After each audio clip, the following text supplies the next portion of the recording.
Здравейте, казвам се Илия Попов и ще подготвя за вас серия от видеа, които може да откриете в плейлиста Математика и програмиране. Ще ви запозная с математически теории и теореми, които в последствие ще бъдат реализирани в реални компютърни програми. Тоест, ще пишем код с някои от най-използваните езици за програмиране. За тази цел ще трябва да изгледате някои от другите плейлистове с видеа, които ще ви дадат основата, за да може да пишете код на следните най-често използвани езици за програмиране, като C, C++, C#, Java, Delphi. Бъдете търпеливи в очакване на тези плейлистове от видеа. Надявам се да оцените моя труд и знания, като се абонирате за моя канал и харесате видеото, за което ще ви бъда много благодарен. Мисля да започна да веда с малко история, като начало за лекцията.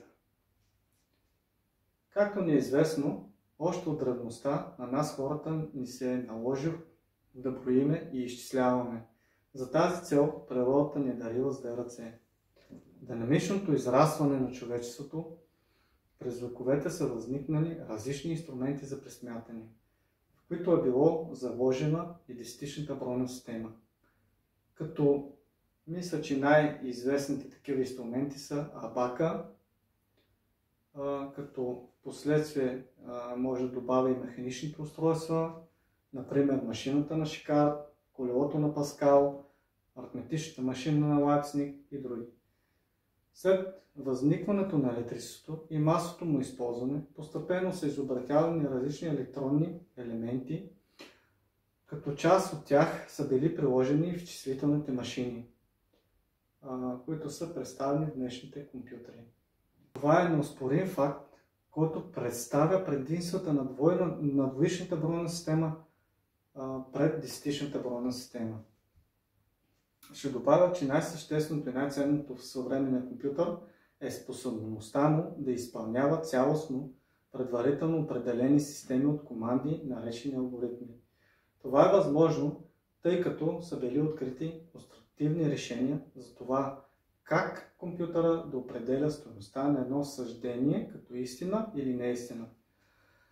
Като по този начин, без външна намеса, да избира едното между две възможни действия.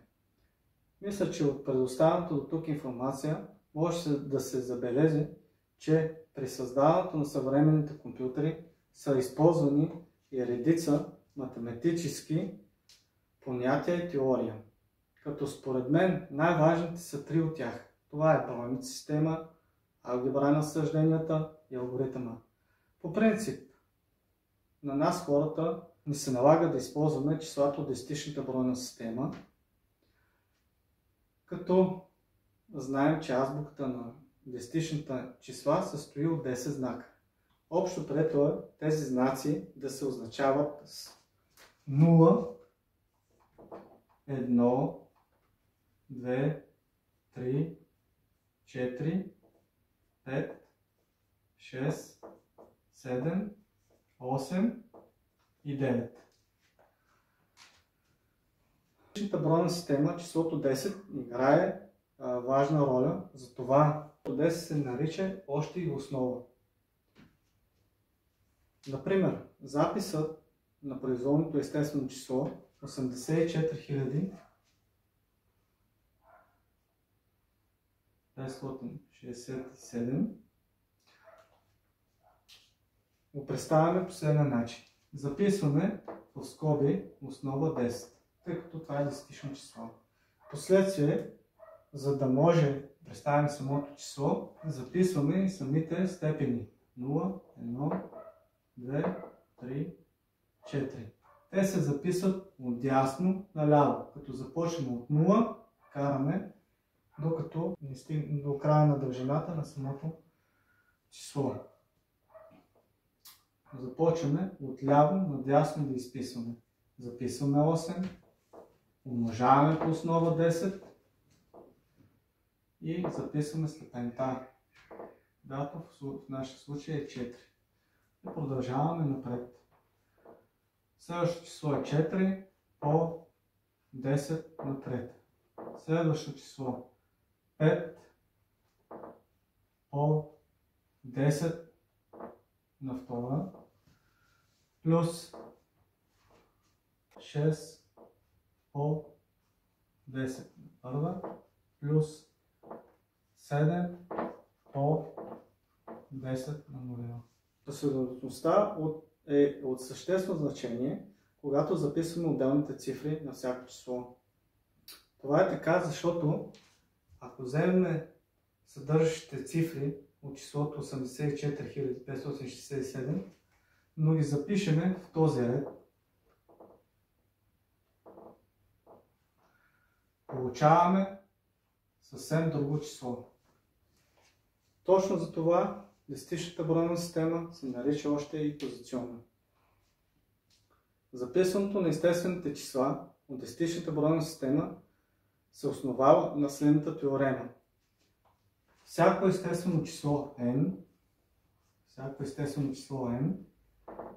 е равно на ак по 10 на k степен плюс ак минус 1 по 10 на k степен k минус 1 караме до А1 по 10 на първа плюс А0 по 10 нулево. Като АК минус 1 и А1 и А0 са десетични числа. Теорема е в сила и в случаите, когато вместо числото 10 се използва всяко естествено число P, което е по-голямо или равно на 2. Сега мисля да започна да въведа и за двоичната бройна система, която е също позиционна система и нейната азбука се състои от две цифри. Това са 0 и 1.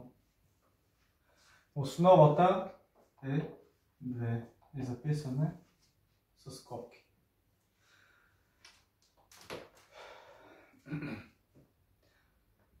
Например, може да вземем числото 246 и да го запишем в двоичната бройна система по следния начин. Записваме числото 246, което е десетично число. Той ще бъде равно на числото 1, 1, 1, 1, 0, 1, 1, 0. Като следва да ви покажа как се превръща десетично число в двоичната бройна система и обратно. Всяко естествено десетично число може да бъде превърнато в двоично, като се извършва неколкократно деление на числото 2.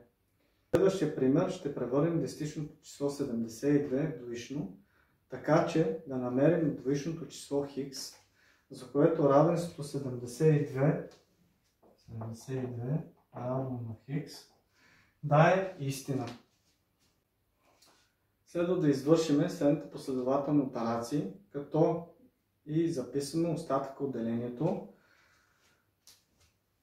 в числото А. За целта ще използваме по-компактна изчислителна схема. Ще записваме в числото А остатъка при делението. Да започваме.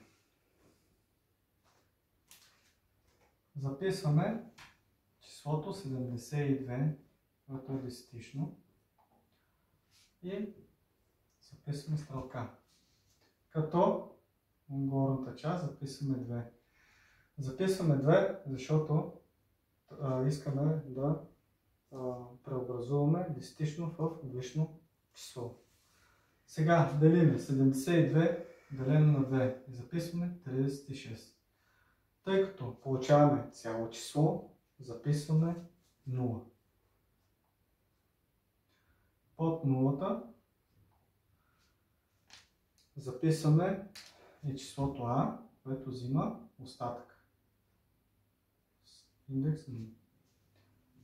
Следва да разделим 36 делено на 2. 36 делено на 2 е 18. Записваме 18, отново имаме цяло число, записваме 0, присвояваме към А с единица и продължаваме напред. 18 делено на 2 е 9. Записваме 9, записваме си 0, тъй като сме получили цяло число. И прехвърляме на индекс 2. Следва да разделим 9 делено на 2. Получаваме число, при което имаме остатък. Записваме цялата част 4 и прехвърляме единицата тук. Следва да го присвоим на с индекс 3. 4 делено на 2. Отново получаваме цяло число. Записваме 0. Записваме в индекс 4. Разделяме 2 делено на 2. Отново е цяло число, единица. Продължаваме. Записваме 0. Прехвърляме индекс 5. 1 делено на 2 получаваме 0,5. Записваме 0. Записваме единица. Записваме в индекс 6. Стигнем ли 0 делено на 2 е 0. Приключваме. Сега, за да го изпишеме правилно числото, започваме от дясно наляво. И записваме полученото число, което е 1, 0, 0, 1, 0, 0, 0. Записваме неговата основа 2, защото е двоично.